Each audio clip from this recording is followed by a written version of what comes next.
The doomsday rule descends. Every living soul on earth is forbidden from using the word no, or any word that carries a negative meaning. Say it once, and you drop dead on the spot. And my neighbor used this iron rule, this no ban, to rob me of every last bit of food I'd stored away. Adrian, I'm out of water. Can you give me half of yours? Adrian, I've got nothing left to eat. Can I have the food you've been saving? After stripping me of everything, he grabbed me by the hair. That last pack of crackers from your place, not bad at all. He laughs without a care in the world, deliberately chewing as loud as he can.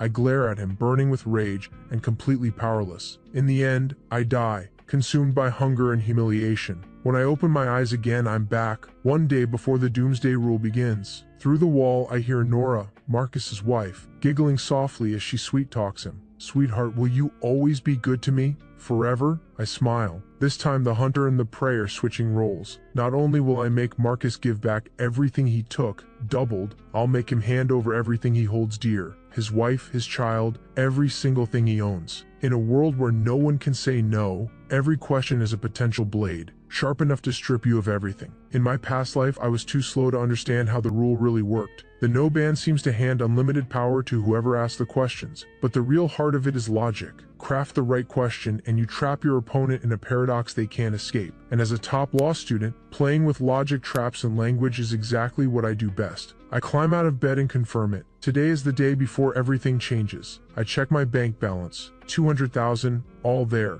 Money my parents saved for my graduate school. In my past life, it became worthless the moment the doomsday rule hit. But now, it's the first lever I'll use to pry open my revenge. I pull up the city's biggest supermarket app and start loading my cart, fast and without mercy. Every supply I can think of goes on the list. 20 minutes later, a 200,000 order is ready. In the notes field, I type one line, "Are you willing to accept this order?" Then I hit send. The confirmation screen pops up instantly. It works. I look out at a world still calm and unaware, and a cold smile tugs at my lips. Marcus, the game has begun. Are you ready? The next morning, at 9 o'clock sharp, a cold mechanical voice echoes simultaneously inside the minds of 7 billion people across the earth. Rule announcement, effective immediately. All sentient beings are forbidden from using the word no or any expression carrying a negative meaning. Enjoy the game. For one breathless moment, the world goes dead silent. Then it erupts into screams and chaos like an avalanche crashing into the sea. I stand at the window, watching the street below with perfect calm. Nearby, a man spins toward another in a panic and shouts, "Don't come near me!" The next second, an invisible force erases him. Nothing left but ash. Screams of terror erupt all around.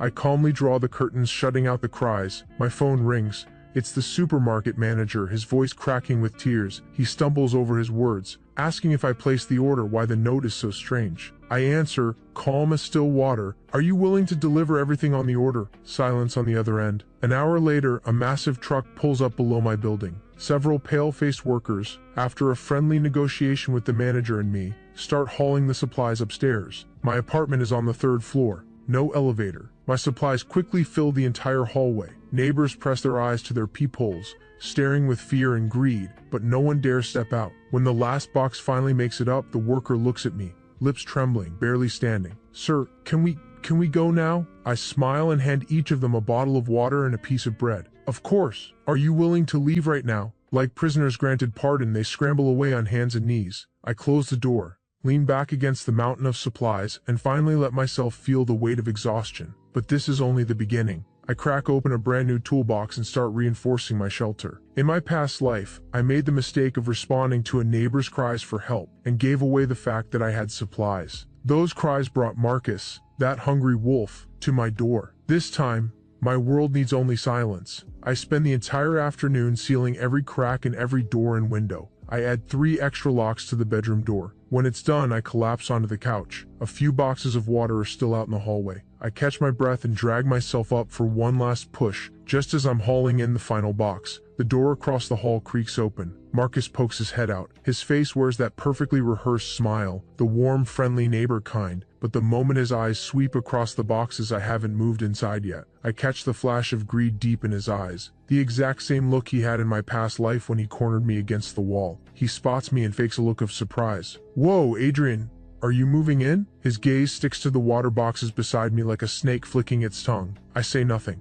I just watch him perform. In my past life, it was this exact mask of kindness that made me drop my guard. He played the caring older friend, asking about my life, drawing out everything I knew, and then, when I had nothing left, he showed his true fangs. Unfazed by my silence, he keeps smiling and casually points at the water box by my feet. I stare hard at that finger, fighting the urge to bring the wrench in my hand crashing down on it. I have to stay calm. The time isn't right yet. The prey has already stepped into my snare. All I need to do is guide him, step by step, willingly, straight to the center of the trap. He thinks he's still the one in control, still the hunter, and that I'm still the same, helpless, foolish prey he can do whatever he wants with. He wants to test me with the simplest of questions, to see if I understand the rule, to feel out my limits. He wants to crack open my door and take what's mine at the lowest possible cost. Then go ahead and ask. Every single word out of your mouth will become the rope you hang yourself with. Marcus finally wraps up his little one-man show, bends down and leans his face close to mine, adopting what he thinks is a warm, friendly tone. Adrian, man,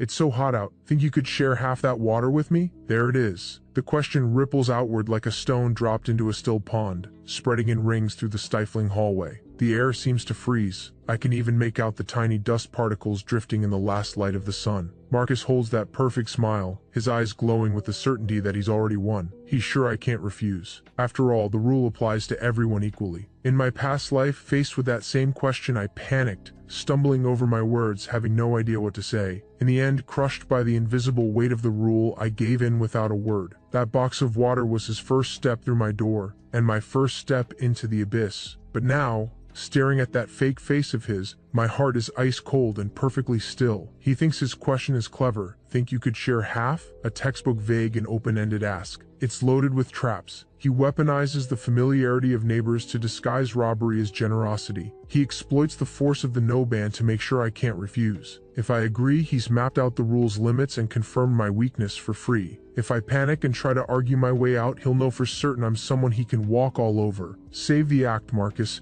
That cheap smile of yours isn't fooling anyone but yourself. Instead of answering, I open my mouth slowly. Marcus, I didn't quite catch that. Are you asking me? I pause deliberately. Then I spell out word by word every unspoken meaning buried in what he just said. Are you asking whether I'm willing to take the water I worked hard to buy, hauled up 3 flights of stairs, and just give half of it to you, for free? Is that what you mean? Dead silence fills the hallway. Marcus's expression shifts. The warmth drains away, replaced by sharp suspicion. He clearly didn't see this coming. In his eyes, I was always the quiet type, a little slow, honestly, and yet here I am, pulling a move like this. I've laid his hidden meaning bare on the table, and now he has no way to answer. The moment he admits it, his whole nice guy act falls apart right here in public. In the apocalypse, anyone who openly admits to wanting something for nothing instantly becomes a target for everyone. But he can't say no either, because that means instant death. Down the hallway, several doors crack open just a sliver, eyes and ears pressed against them from behind, watching tensely as the first real clash under the Doomsday Rule unfolds. I can feel all those eyes shifting back and forth between Marcus and me. A thin sheen of sweat begins to form at Marcus's temple. His throat bobs as he swallows hard, that selfish mind of his working overtime, desperately searching for a way out, but I'm not giving him one. I smile again, deeper this time,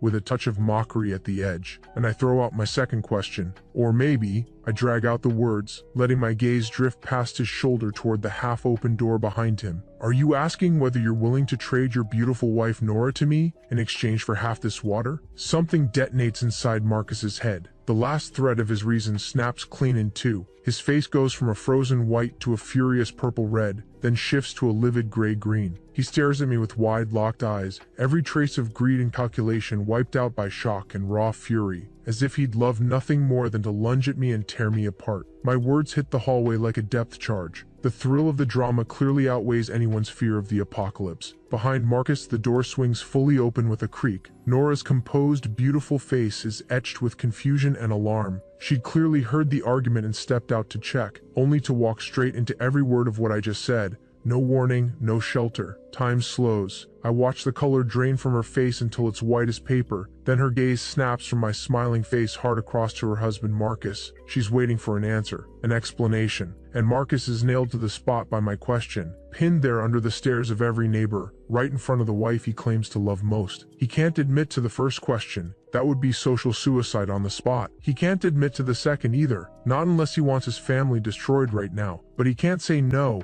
The air hums with the intoxicating thrill of a public takedown. I fold my arms and watch him with perfect ease. Marcus, which one is it? Pick one, so I can give you a proper answer. Sound fair? In the end, Marcus, face drained white, grabs Nora, ignores my question entirely, and retreats back into their room. And I carry in the last box of water, walking back into my apartment with a quiet sense of triumph. Deep in the night, someone knocks at my door, soft, hesitant, probing, as if afraid to disturb anything, yet carrying a thread of despair that can't be hidden. I move to the door and look through the peephole. The motion sensor light in the hallway is off, everything dark, but through the faint moonlight bleeding in from the window, I can still make out the face on the other side, pale, streaked with dried tears. It's Nora, Marcus's wife. She's holding a small, thin child against her chest, asleep, his little face scrunched up, clearly unwell. She looks far worse than she did this afternoon. Lips cracked, eyes hollow, like a flower beaten down by a storm. I don't open the door, I don't make a sound, I just watch her in silence. I watch her tremble faintly in the dark, gripped by fear and helplessness. Finally,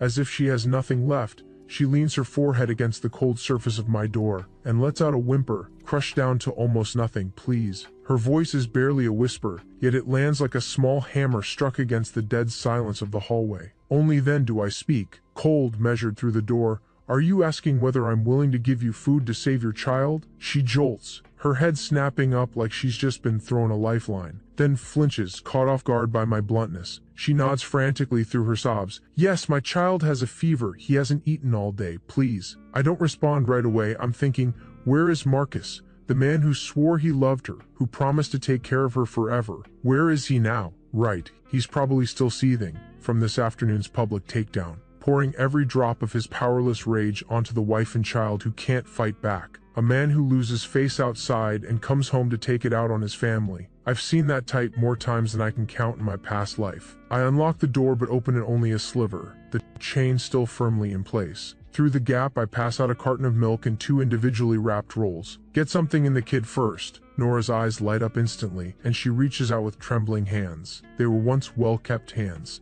Now, tension has drained them white at the knuckles. The moment her fingertips touch the carton, I don't let go. Instead, I speak, low and quiet. A man who cares only about his own pride and nothing about his wife and child. Do you really think he can protect you? Her whole body locks up. The hand gripping the carton pulls back like she's touched a hot flame. I watch the light in her eyes dim, fast and visibly, replaced by something deeper, the lost, aching look of someone who's just had their truth spoken out loud. I let go. The milk and bread drop into her arms, and then I shut the door with a firm thud, sealing her and all her feelings on the other side. I don't look again, but I hear her stumbling footsteps retreating down the hall. Then Marcus's voice explodes through the wall. You went crawling to that piece of trash for food? You've completely destroyed my reputation. Then comes Nora's muffled crying, and the dull thud of something heavy hitting the floor. I lean against the cold door, a slow, cold smile spreading across my face. Good. The crack has appeared, but it's not enough yet. About 10 minutes later, the arguing next door goes quiet. In its place comes the sound of Marcus moving through the hallway, his voice deliberately raised, dripping with anger. He knocks on a neighbor's door. Wade, you still up? Got something to tell you. That guy across the hall, he's rotten to the core. He used that damn rule to make my wife get on her knees just for a scrap of food. Lisa, you need to watch out. Our neighbor is a monster. He's using the rule to steal from all of us. Rumors are the cheapest and sharpest weapon in the apocalypse, igniting fear and hatred with almost no effort at all. Soon footsteps gather outside my door again. This time it's not one person. It's the shuffling, overlapping steps of at least 4 or 5, all stopping right outside my door like a pack of dogs that have caught the scent of blood. Through the peephole, I see Marcus at the front, his face twisted with a dark, revenge-fueled satisfaction. Behind him stand several large men, all residents of this building. Some are holding baseball bats, others gripping wrenches. The tension spikes instantly to its peak. Heavy, ragged breathing crowds in from outside, separated from me by nothing but a thin security door. The greedy, vicious intent so thick it feels like it could solidify and drip. Adrian, open up! Marcus's voice comes through the door, tightly controlled excitement wrapped in a shell of forced authority. He's clearly learned from this afternoon. 4 short words, all commands, carefully sidestepping every question that could trigger the rule. I stand behind the door watching that twisted face through the peephole. Behind him, Wade hefts a heavy pipe wrench. And on the other side, Lisa, empty-handed, has her eyes locked onto the boxes stacked in my entryway. These aren't neighbors. They're vultures that have caught the smell of blood. I don't move, I just watch. Adrian, we're all neighbors here. Times have changed. We should be looking out for each other. Marcus softens his tone when I don't respond. You bought way more than one person could ever use. Share a little with everyone. We'll all remember your kindness. That's right, Adrian, just open up. We just want to talk it over, Wade chimes in, while unconsciously tapping that pipe wrench against his palm. A cold smirk pulls at my lips. Talk it over? With weapons in your hands? In my past life, I might have tried to reason with them out of fear, or given in out of weakness. But in this life, this door is the line between life and death, and it's also my stage. I clear my throat. My voice travels through the door, steady and clear, reaching every single ear out there. Marcus, are you trying to let everyone know that you tricked them into coming here as your shields, just so you could take my supplies for yourself? That sentence hits like a bucket of ice water. The heat outside the door extinguished in an instant, replaced by a dead silence. Marcus's face visibly freezes. His mouth opens. His throat works frantically. He wants to deny it, wants to say no, wants to say that's not true. But under the rule, those words are the scythe of death itself. Say that's not it. Drop dead on the spot. Say I didn't. Turn to ash in an instant. He chokes it all back, his face bloating to a deep, ugly red, the veins at his temple pulsing visibly, and behind him the neighbors. Their expressions shift in an instant. Once the seed of suspicion is planted, watered by apocalyptic panic, it grows into something massive and unstoppable. Wade's wrench freezes midair, his eyes flickering uncertainly between Marcus and me. That's a lie! Marcus finally forces out, his voice going shrill with tension. He's trying to turn us against each other. Once we're inside, everything gets split equally. Split equally? I let out a soft laugh, rich with mockery. Does everyone here truly believe that a man who would trade his own wife as a bargaining chip would actually split anything equally with you? The commotion outside grows louder. Lisa looks Marcus up and down with the eyes of someone inspecting trash. Adrian, shut your mouth! Marcus snaps, his humiliation curdling into rage. He slams a fist against my door. Everyone rush in, break it down. I'll take responsibility for whatever happens. I'll take responsibility. How bold. I yank the door lock open. A sharp click that cracks through the dead silent hallway like a thunderbolt. The people outside clearly didn't expect me to open it myself. They instinctively step back half a pace. The door eases open, but only a crack. The sturdy chains still locked tight, keeping their world and mine completely separate. I stand behind the gap, one eye visible, staring coldly at this rabble. Come on then. Who wants to make the first move? I reach into my pocket at a leisurely pace, pull out a utility knife, and extend the blade. In their eyes, this knife may mean nothing. In a world ruled by the no ban, language is the only nuclear weapon that matters. Wade, right? I look at the biggest man in the group. That's a heavy wrench you've got there. If you use it to break down my door, are you willing to accept the risk of home invasion and the instant death of everyone in your family? Wade's hand jerks violently. The wrench nearly drops straight onto his own foot. It's a logic trap. The rule may only ban negative words, but it also judges intent. If I define this as robbery and he can't deny it, because he can't say no, then logically, he has just admitted to it. And once I guide him into confirming that high-risk label, the fear of death inside him will expand without limit. Wade stutters, sweat pouring down his face. He wants to say, I'm not here to rob anyone. But he can't say it. That one question has sealed off every exit. What's wrong? Can't find the words. My gaze stays cold as I scan every face in the hallway. Or maybe, Lisa, are you willing, for the sake of Marcus's meal, to leave your child behind in this world as an orphan? Lisa shudders. The greed in her eyes wiped out in an instant and replaced by sheer terror. She jerks backward like she's been burned. You see, Marcus? I look at him through the gap, his face a livid gray. No one is willing to die for you. Marcus is teetering on the edge of collapse. He thought the numbers would force me to back down, or at least let them break through. But he forgot, in a world where no one can say no, every moment that demands a denial is a death sentence waiting to fall. He can't refute my accusations, and he can't calm these people down without triggering the rule. Everyone. Marcus makes one last desperate stand, spinning away from me to face the neighbors, eyes blazing. The only way we survive is by taking his supplies, or do you all want to starve to death? Starve to death? I catch that word and throw my blade again. If you're so concerned about everyone starving, why haven't you brought out those 2 boxes of sausages and that bag of rice you've been hiding at your place? This time, the air doesn't just chill, it solidifies completely. Every eye in the hallway locks onto Marcus like a spotlight, the hungry, predatory stare of starving animals that have just found prey. Marcus's pupils contract sharply. He really does have things stashed at home. his final card. He never imagined I'd know, let alone expose it right here, right now, in front of everyone.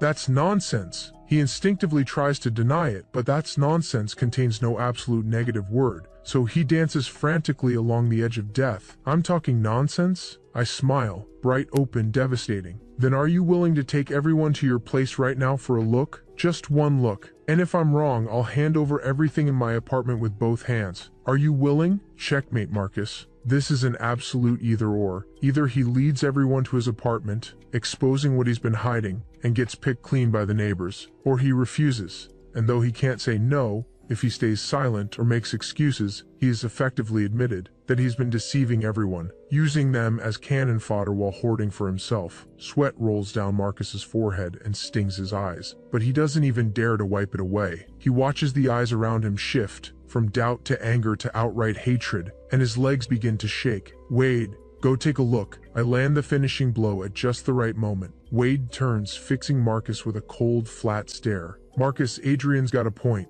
Since we're all about helping each other, why don't we start at your place? Yeah, Marcus, didn't you just say everything gets split equally? Lisa's voice turns sharp and cutting. Seems like sharing should start with what's yours too. In just a few sentences, every weapon that was pointed at me has spun around and driven itself straight into Marcus. This is the apocalypse. This is human nature. Nothing is stronger than self-interest, and nothing shatters faster. Marcus stumbles backward in a blind panic, his back slamming into my door. He's been put on the spit and he's burning. My place. Marcus falls apart, grasping for excuses. Wife is sick, lost the keys. But under this kind of pressure, what little he has isn't nearly enough. He's terrified one wrong word will kill him on the spot, and even more terrified of what the neighbors will do if he admits the truth. Get out of my face. In the end, driven past his limit by fear and rage, he screams it straight at Wade. Wade goes still, then his expression hardens. He slams the pipe wrench onto the floor. Fine, Marcus, so we're just your pawns, is that it? Wade waves the others off. Let's go home. Anyone who bothers with this guy from here on out is a fool. The crowd disperses faster than it gathered. They were only ever here for what they could get. Now that they've seen Marcus for what he is, a man trying to get everything for nothing, and that he's been hoarding supplies he refused to share, the resentment burns hotter than if they'd left with nothing. The hallway empties quickly until only Marcus remains, sagging against my door like every bone in his spine has been pulled out. Through the gap I speak softly. Marcus, the game has only just begun. It seems your allies have all walked away. Marcus spins around, locking onto the gap in my door, the red veins in his eyes looking ready to burst. Right now he looks exactly like a rabid dog, desperate to bite, but with every tooth broken off. Are you willing to go home now? I ask again, my voice as warm and gentle as an old friend's. Or would you rather stay here and wait for my next question? Something like, more details about that beautiful wife of yours. The word wife hits Marcus like a foot coming down on a cat's tail. The humiliation from this afternoon and the defeat of tonight twist together and strip away the last of his reason. But he doesn't dare touch me. He swallows all that fury and drives it into one savage kick against my door, letting out a roar of powerless rage before spinning around and charging back to his own door. The door slams so hard the whole building seems to shudder. I close my own door at a leisurely pace. The world goes quiet, but I know this is just the calm before the storm. A man like Marcus, consumed by selfishness and obsessed with his image, has just been shattered in public.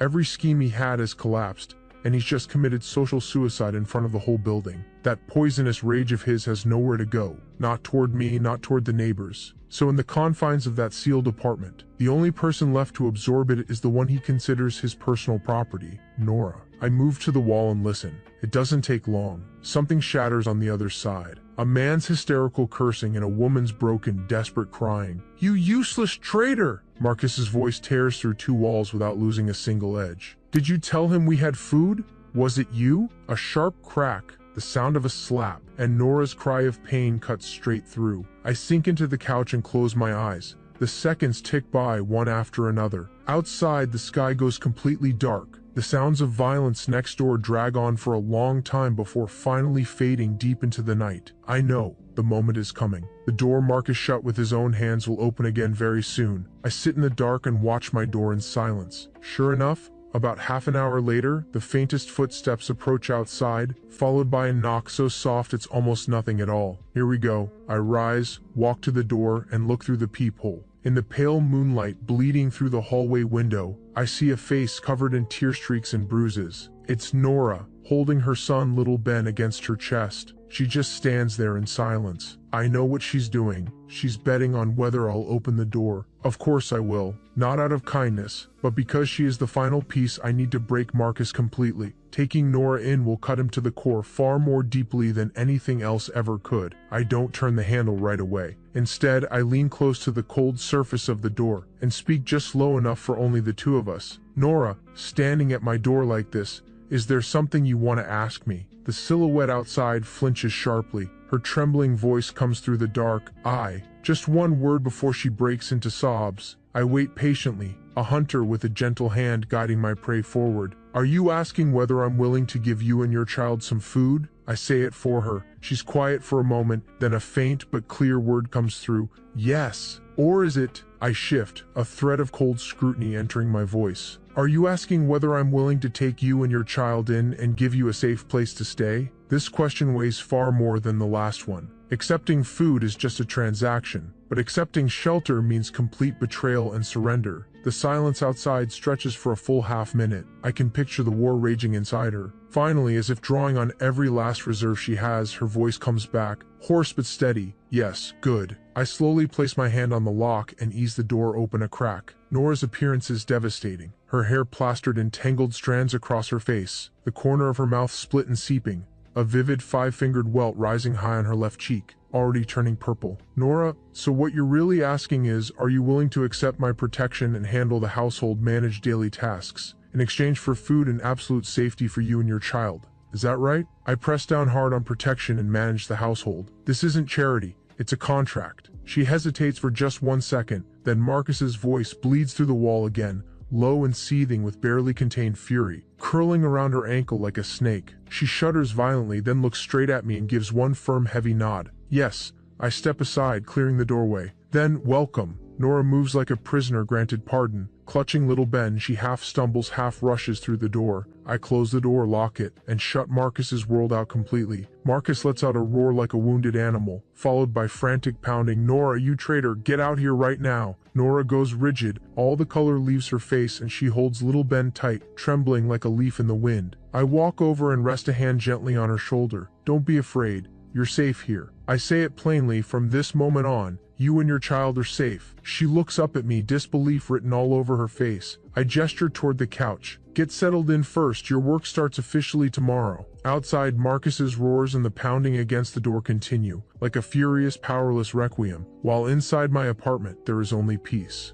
A new day begins to the sound of Marcus cursing next door. The insults come in broken bursts. No creativity, just the same tired filth on repeat. I tune it all out. I pull out milk and toast from the fridge and take my time putting together breakfast. Nora and little Ben sit on the couch, one big, one small, both visibly tense and unsure. I slide a plate in front of her. Eat up. Once you're done, your work begins. Nora takes it with a look of startled disbelief, carefully feeding little Ben bite by bite, barely touching anything herself. I pay her no mind, finish my own portion, and wipe my mouth. From the storage room, I take a walkie-talkie and a handwritten note and hand them to her. Take these, go knock on the door of 301. The note reads, Aunt May, are you willing to trade all the cigarettes and alcohol in your apartment for 3 liters of clean water and 2 packs of instant noodles?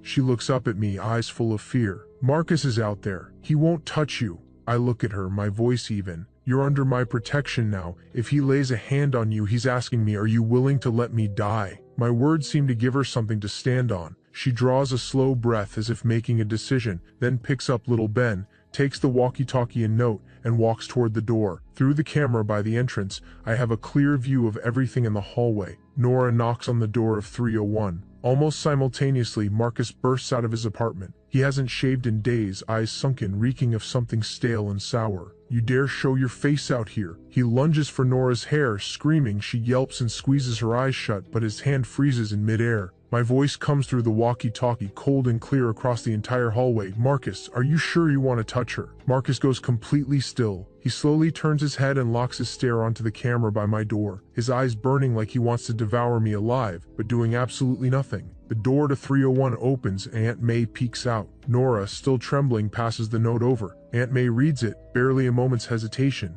then goes inside and comes back with an armful of cigarettes and bottles. The trade is done. Nora clutches the goods, head down, and walks quickly back to my apartment without once looking at Marcus. Right in front of Marcus, I have Nora count through everything we just acquired, then hand little Ben a sausage as a reward. That image is the final straw. Marcus lets out a sharp, wretched howl. He's completely lost it, charging at my door like a maddened bull. I slam it shut.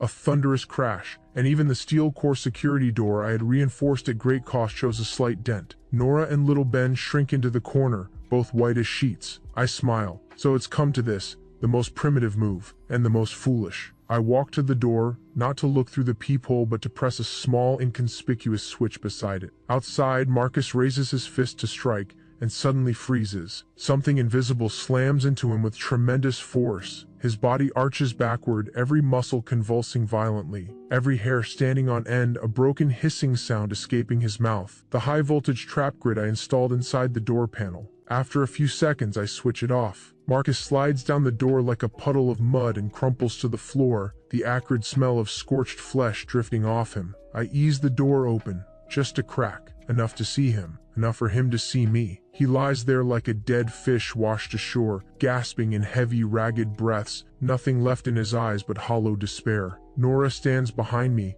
watching the man who was once her husband, lips trembling, expression impossible to read. The moment is right. I look down at Marcus on the floor and speak, cold and deliberate. Marcus, aren't you ready to admit that if I hadn't reinforced this door in advance, if I hadn't installed the grid, you would have broken in just now? He shudders. There is no denial left in him. I keep pressing, voice low, every word cutting him to the core. Aren't you ready to admit that once you broke in, you would have taken every supply I have, and unleashed all your rage on Nora and me, causing harm that could never be undone? A trapped animal whimper rises from Marcus's throat. He looks past me at Nora, and for the first time something like pleading appears in his eyes. Nora instinctively takes one step back, turning away from his gaze. That one step breaks him completely. I watch the last light go out in his eyes and I deliver the final judgment, and in its own way, the most merciful one. Marcus, are you willing to give me every last supply remaining in your apartment, in exchange for the right to see your son once a day? Marcus's pupils go completely unfocused, like a creature from which every bone has been removed. After a few seconds of dead silence, he squeezes one shattered syllable from his throat, hoarse as rusted metal grinding against itself. Yes. One word, it drains him of every last shred of dignity and strength. Behind me, Nora sways almost imperceptibly and reaches out to steady herself against the wall. I close the door without expression, shutting out the wreck on the other side. Nora, are you willing to come help me take inventory of the supplies? I turn and ask her, calm as always. She opens her eyes with a start, fear and confusion swirling inside them, but in the end it all settles into a numb, resigned acceptance. She nods. I open the door. Marcus is still lying where he fell, like a dead dog. I don't spare him a second glance. I walk straight across the hall, use the key he just surrendered to unlock his door, and a thick wave of stale, sour, sweat-soaked air rushes out to meet me. The living room is a wreck. Empty instant noodle cups and torn snack wrappers scattered everywhere. The couch sits crooked against the wall, stained with things better left unnamed. This is no longer the warm, tidy home I remember, the one that used to echo with laughter. Nora follows me in. She takes one look at the wreckage, and her eyes go red at the rims. I know what she's remembering, but I have no interest in offering comfort. Save the act. Those cheap tears of yours won't move anyone, not even the trash can. Nora freezes, forcing every last tear back down. Nora and I start hauling the supplies in silence. Marcus had more than I expected. On top of what I'd already given Nora, there are several boxes of crackers, stacks of canned goods, and scattered snacks. The real prize, 2 large drums of clean water. Just as I lift the last box of emergency rations, a black hardcover notebook slips from the gap between the box and the wall and hits the floor with a sharp smack. I freeze. Nora sees it too. She reaches for it on instinct. Don't touch it. My voice comes out as a command. Every alarm in my head is going off. Marcus keeping a diary? A man like him? What could possibly be inside? I crouch down but don't reach for it yet. My eyes sweep over every inch of it like a searchlight. Plain black cover. No markings. No decoration. It doesn't look like a personal diary, more like a logbook. I reach out, fingertips brushing the cold, smooth cover. Slowly, I turn to the first page. A frantic, unhinged scrawl tears into my eyes. Month X, day X, damn it. I'm back. Same cursed place. Same night before the end. Why? Why me?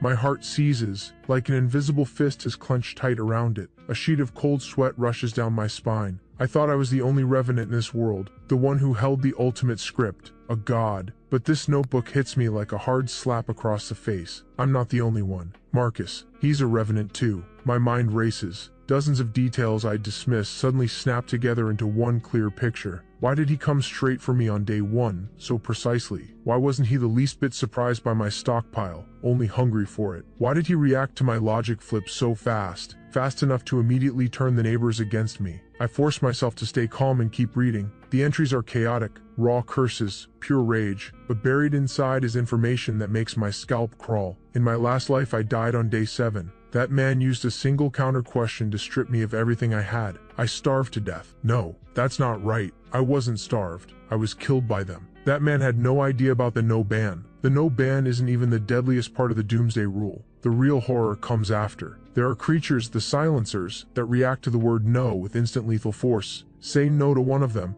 and you get torn apart on the spot. Ha ha ha. That bastard thought he'd won. He had no idea. All those supplies he stole would only make him the silencer's first target. This time around, I move first. I'll make him feel every ounce of the despair I felt in my last life. My fingers clench the edge of the notebook so hard my knuckles go white. So Marcus didn't starve to death because of me in his last life. After I stripped him of everything, he ran into the silencers. He couldn't satisfy the death question, couldn't say no, and they killed him. And when he came back, I was his first target. He didn't just want my supplies. He wanted me to die exactly the way he had. What a vicious plan. If I had been sharper, I'd be the one lying on the floor like a dead dog right now. I close the notebook and take a slow, deep breath. The wild hammering in my chest begins to settle. Beyond the fear comes something deeper, relief, and the faintest edge of excitement. Marcus, thank you for the gift. This intel is worth 10,000 times more than those boxes. One more revenant in the game. One more type of monster to face, so what? This whole end of the world game just got a lot more interesting. Then, from somewhere outside, a shriek tears through the night. Not human, wrong in every way. Nora and little Pete scream and cling to each other. I move to the window and lift the edge of the curtain. The real apocalypse starts now. That shriek is like a rusted saw dragged back and forth across the silent night. Even through thick walls, it raises every hair on your body. Nora and little Pete have gone bone white. They're pressed together in the corner of the sofa, frozen. I ease the curtain aside. The streetlights below have gone out, I don't know when. In the dark, a warped figure moves toward our building in a slow, deeply wrong way. It looks human, 4 limbs, upright, but the joints bend backward. Every step comes with an unnatural full-body spasm, and a dry, cracking sound of bones grinding out of place. This is what Marcus described in his diary. The silencer. It tilts its head up. Where a face should be, there is only a black, swirling void, slowly rotating. I clamp both hands over my mouth. Not a sound. Then it stops. That void turns directly toward where I'm standing. A cold, completely emotionless mental broadcast drops straight into my mind. Will you share your warmth with me? My heart stops. There it is. The death question. Marcus's diary was clear in his last life. The death question from a silencer was what killed him. Can't say no. That gets you torn apart instantly. But saying yes doesn't guarantee survival either. The question is full of traps. What does warmth even mean? My body heat? The temperature of my room? If I say yes, will it come straight through the wall and drain my life away? Marcus wrote that he couldn't meet the creature's demands after agreeing. Saying yes only opens the door to more conditions. This is a death trap no matter what. My mind is sprinting. Stay calm. The rules are rigid, but people aren't. Every question has a loophole. I can't refuse, but I can reframe the question. Give it a whole new shape. I fix my gaze on that horror below and push a single thought back at it. Are you asking whether I'm willing to give you this cup of hot water in exchange for you vanishing from my sight right now? In this moment, scalding water is my only lifeline, turning the vague concept of warmth into something concrete. While slipping in my own condition, you disappear. Now, the silencer locks up. The void on its face stops spinning. It seems to be processing a logic loop it has never encountered before. Every second drags like a century. My back is soaked through with cold sweat. Then, finally, that emotionless voice drops into my mind again. Yes, the moment it lands, the silencer's body begins to flicker, and within seconds, it vanishes into nothing. I won the bet. My whole body gives out. I slump against the cold wall, gasping for air. But before I can feel relief, a massive crash shakes the floor. Marcus's door has been kicked wide open. Marcus storms out, hair wild, eyes bloodshot, wearing a smile that belongs on a madman. He sees me, alive and standing. He sees Nora and the child behind me. His face twists even further. Why?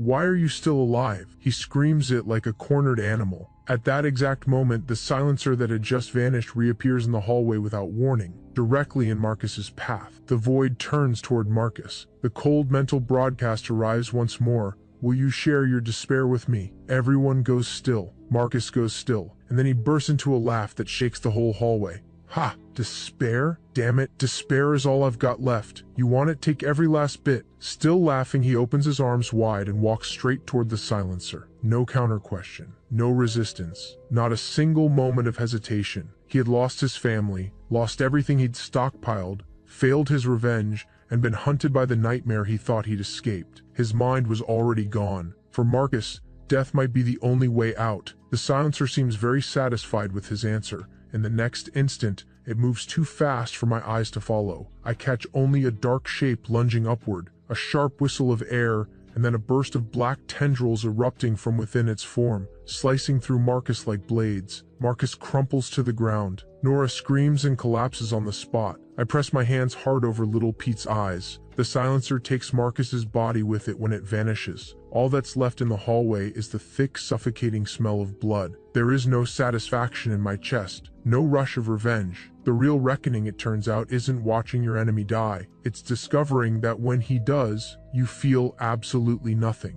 Marcus is dead, but this mad world has only just begun. Personal grudges shrink to dust when survival itself is on the line. Then another scream erupts from downstairs, this one human, followed by a frail old voice. Help! Someone, please help me. That voice, it's old Walt. In my last life, when I was nearly dead with hunger, it was old Walt downstairs who secretly slipped half a steamed bun through my door crack. I lunge to the window. Another silencer has old Walt cornered against the flower bed below. A cold mental broadcast begins to fill the air, and in this moment my blood runs hotter than it ever has. In that instant I make my decision. Nora, hold the fort. No matter what you hear, don't open that door. I grab the bottle of high-concentration alcohol and the windproof lighter I'd set aside on the table, yank the door open, and sprint to the stairwell. I shout down at the silencer just as it reaches its tendrils toward old Walt. Hey, you, the faceless thing down there. Are you asking whether you'd rather give up that dried-up old man in exchange for a young and full-of-life person from upstairs walking straight to you? The air downstairs freezes. The silencer locks up mid-strike. That faceless void slowly tilts upward, fixing on me through the dark stairwell. The logic flip works again.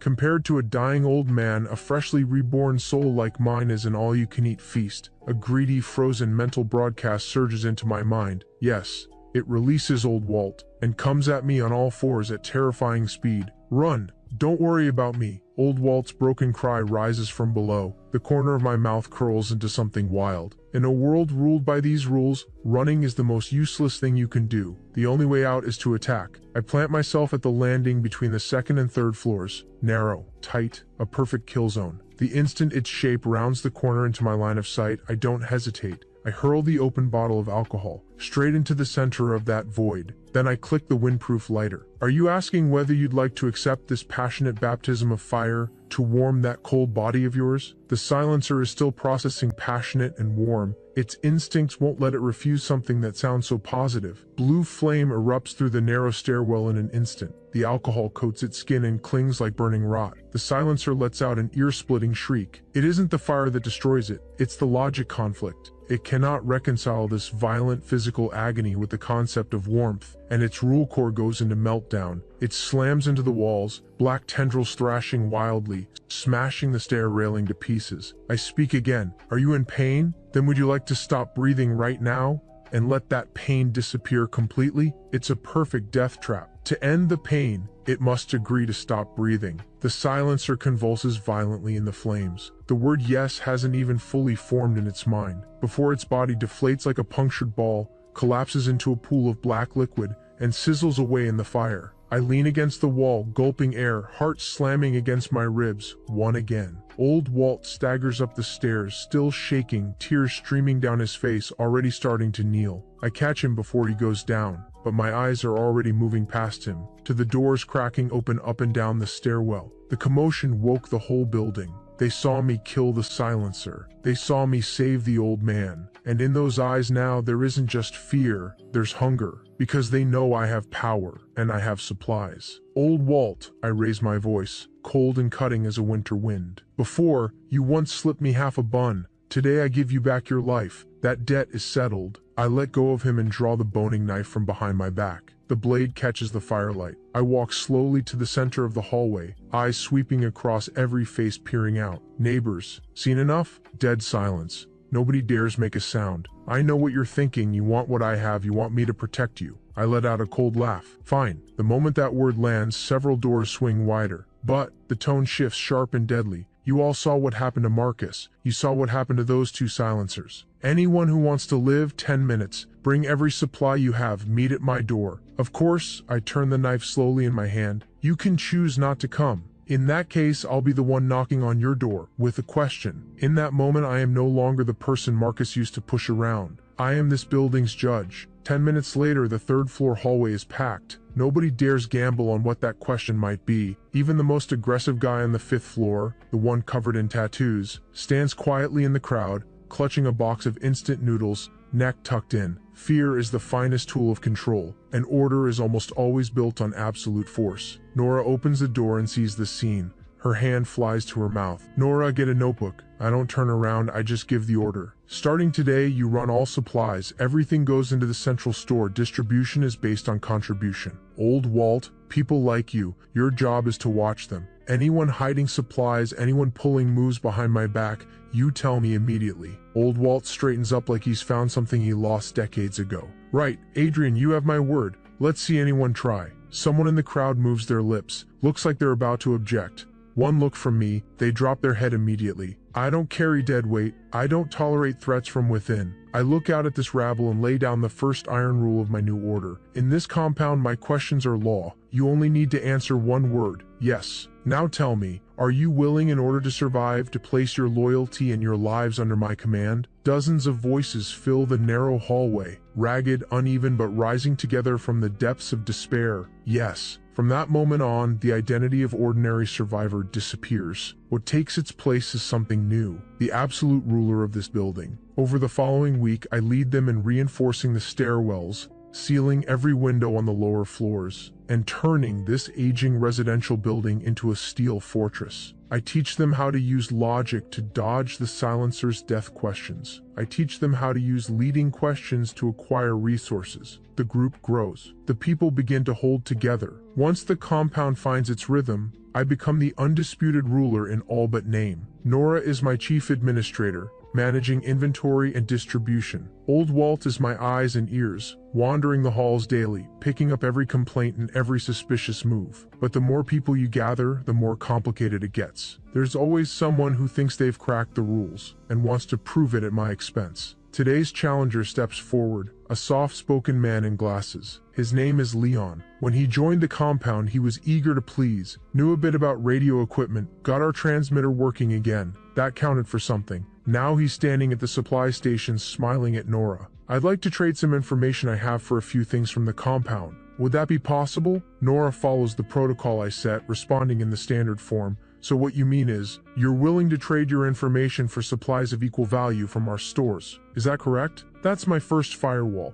Always anchor the exchange to equal value. Leon pushes his glasses up. A glint of light crosses the lens. My question is, would you, as the leader of this compound, be willing to use half of our canned goods in exchange for my promise to provide one critical, life-saving piece of intelligence in the future? The room goes instantly silent. Every eye shifts from the cans to my face. Half our canned goods. That's nearly half of the compound's entire hard currency, traded for a vague, unverifiable promise. What a con job. Something for nothing. And he's not asking Nora, he's asking me. He's using the no ban with surgical precision. If I say no, nobody knows what the doomsday rule does to me, and nobody dares find out. But if I say yes, my authority collapses in an instant. If he can trade a promise for half our cans today, tomorrow someone will try to trade a ghost story for all our water. The whole order falls apart. I uncross my arms and walk slowly out from the back of the crowd, stopping right in front of him. I smile. Leon, that is a very well-formed question. He can't keep the corner of his mouth from lifting. But I didn't quite catch all of it. Are you asking me to help translate your question into something more precise, so everyone here understands exactly what you mean? I hold his gaze. Before he can answer, I fire. What you're really asking is, are you willing to personally hand over half of every person's survival rations for free to you, Leon, to gamble on a verbal promise that may turn out to be worth absolutely nothing? Is that what you're asking? My voice climbs sharply. Every word hits the room like a bullet. The smugness drains from Leon's face in an instant. He didn't expect this. I didn't play along. I tore open his filthy little scheme and held it up for everyone to see. The crowd stirs. The looks directed at Leon shift from curious to cold. Sweat appears on his forehead. His lips move, but nothing comes out because he can't say no. The moment he does, it's an admission that his question meant exactly what I said it did. I step forward until I'm almost in his face, dropping my voice low, just loud enough for the two of us. Don't play games with me. Then I step back sharply, turning back to the crowd. Or maybe, Leon, you actually want to ask everyone here a different question? My eyes move across every face. Aren't you really asking everyone present? Are you willing to trust someone who, in the middle of the apocalypse, isn't thinking about contributing anything,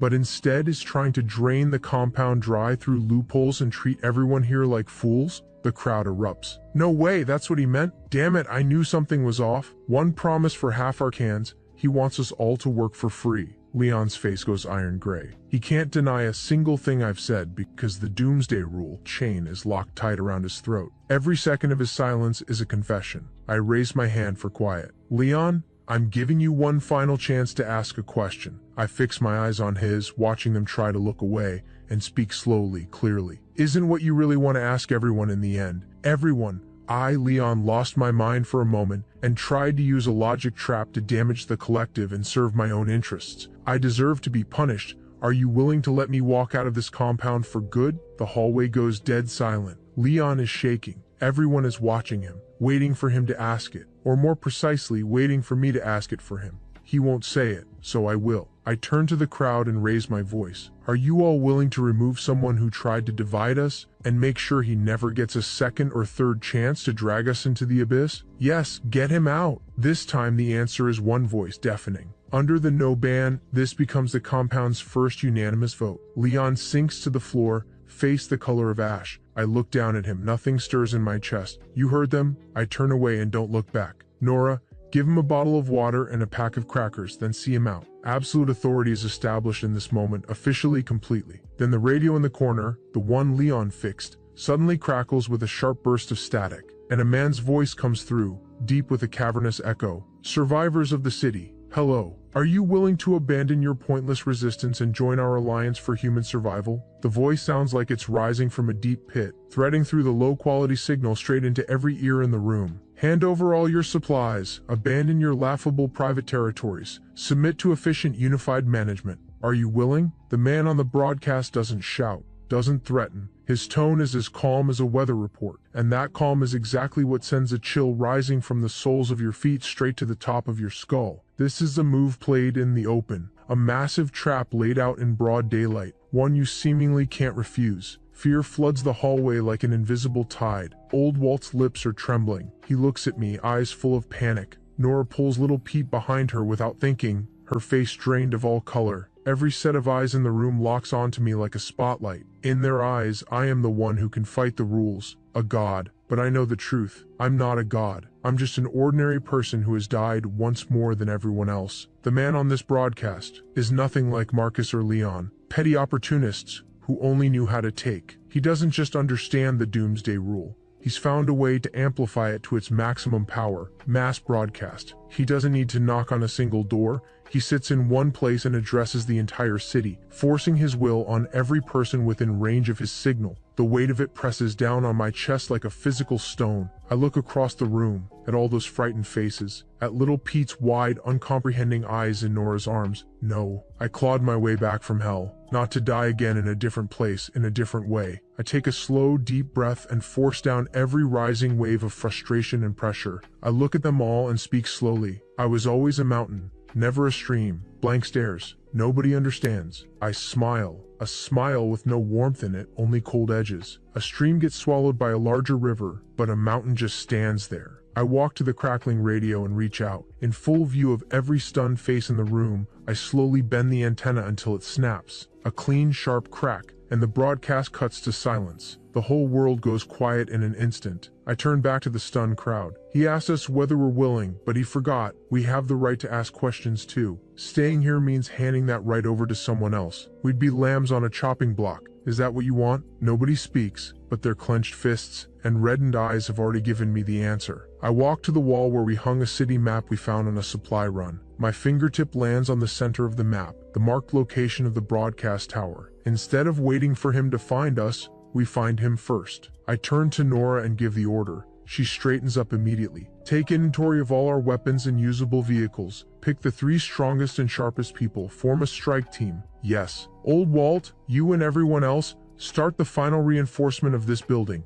Now, from this moment on, this place is our fortress and our fallback. I pause. My eyes move across every person in the room. Remember, we are not going to surrender. We are not going to negotiate. My voice drops, carrying the weight of something final. I'm going to tell him this city has 2 rulers, or rather very soon there will only be one. We're driving a modified SUV, armored steel bolted to the front, moving through the dead city like a silent predator.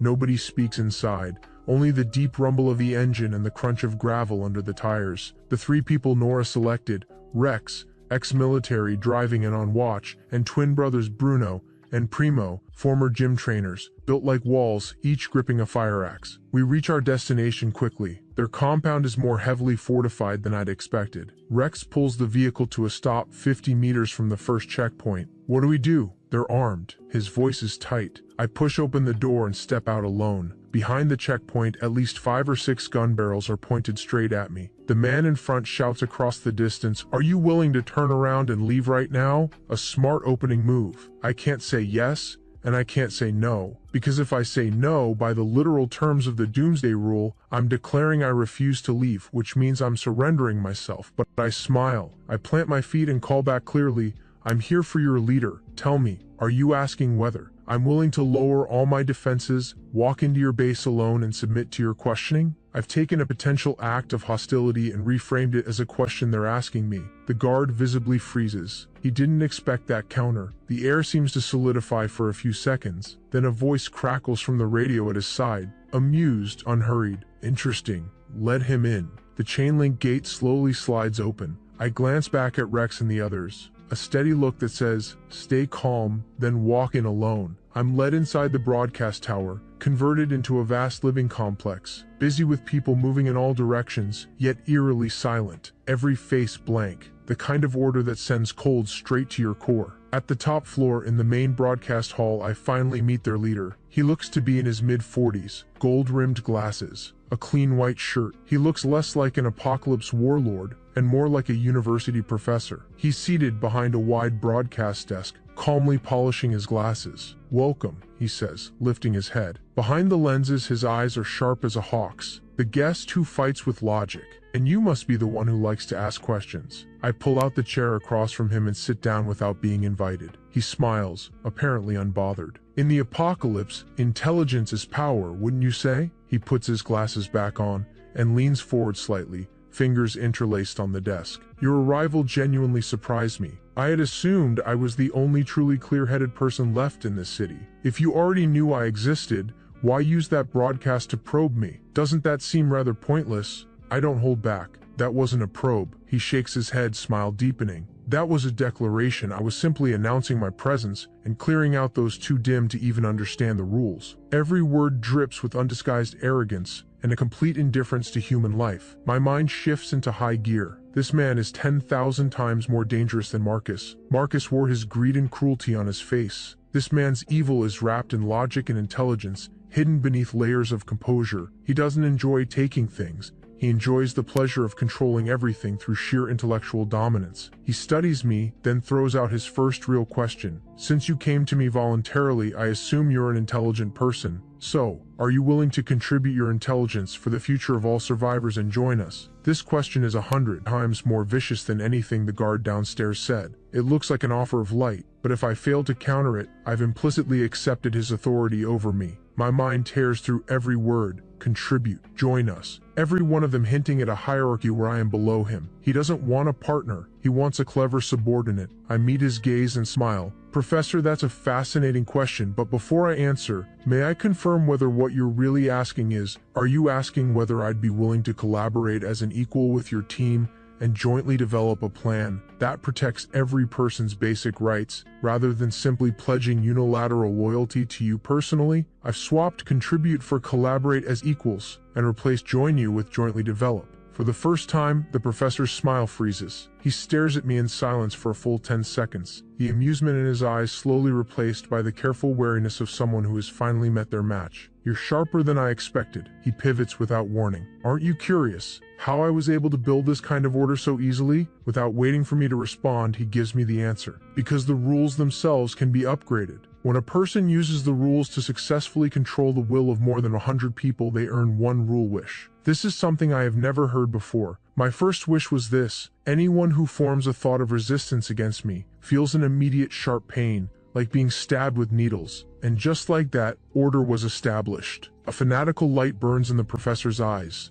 A chill shoots straight to my brain. No wonder everyone here moves like hollow shells. They don't refuse to resist. They can't even allow themselves to think about it. He leans back now, settling back into that posture of total control. Do you still think you have the standing to talk to me about equality? He believes this revelation should have broken me, but I've just found the most fatal blind spot in everything he said. I watch him sitting there in smug satisfaction over his own genius, and suddenly find it almost funny, pathetic. The professor's expression shifts completely. I stand. I don't look at him. Instead, I look out across the hall, at his people, already stirring from my single word. I raise my hand and point at the professor, slowly, deliberately, like I'm delivering a public verdict. My voice is not loud, but it lands in every chest like a thunderclap. Professor, isn't what you really want to ask your followers this? Are you willing, for the sake of one man's ambition, to attack innocent survivors and become something just as inhuman as the silencers? My question drops into the hall like a bomb into still water. The whole room hums with the impact. Every eye locks onto the professor. The blank emptiness in those faces is gone, replaced by a mixture of fear, doubt, and the faint, long-buried flicker of anger. Become a monster. Attack innocent survivors. These words strike the last remaining human instinct inside each of them. The professor's face goes from iron gray to white. He shoves himself out of his chair. His prize-sting edict,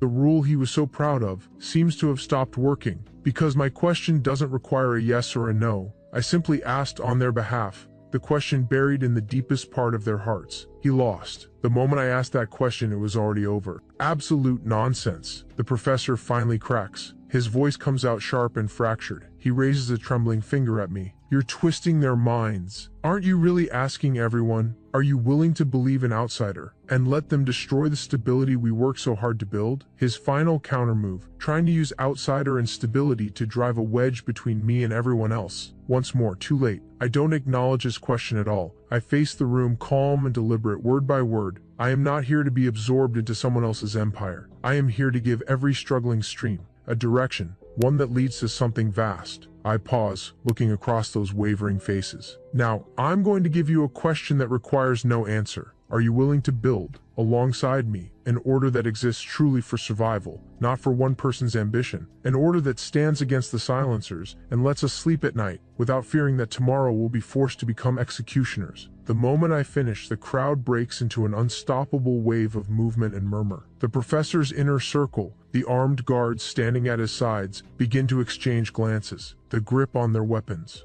quietly loosens. The scales tip completely. The professor watches his own people abandon him. Every drop of color leaves his face. He sinks back into his chair like every bone in his body has dissolved. He is utterly crushed. I don't spare him another glance. I turn and walk downstairs and have someone bring Nora and old Walt up. Once they arrive, I begin organizing, taking control of the supplies and personnel. Everything moves in perfect order, as if we were always the ones who belonged here. All of it unfolds more smoothly than I had expected. I walk to the floor-to-ceiling window and look down at the plaza below. My people and the professor's former followers, cautiously reaching toward each other, beginning to merge. A new, far larger survivor compound is taking shape beneath my feet. From today, I am no longer a person fighting alone to survive. I have become a leader. Then, without warning, a cold mechanical chime detonates inside my mind, familiar and chilling. Rookie shield expired. Doomsday rule updating.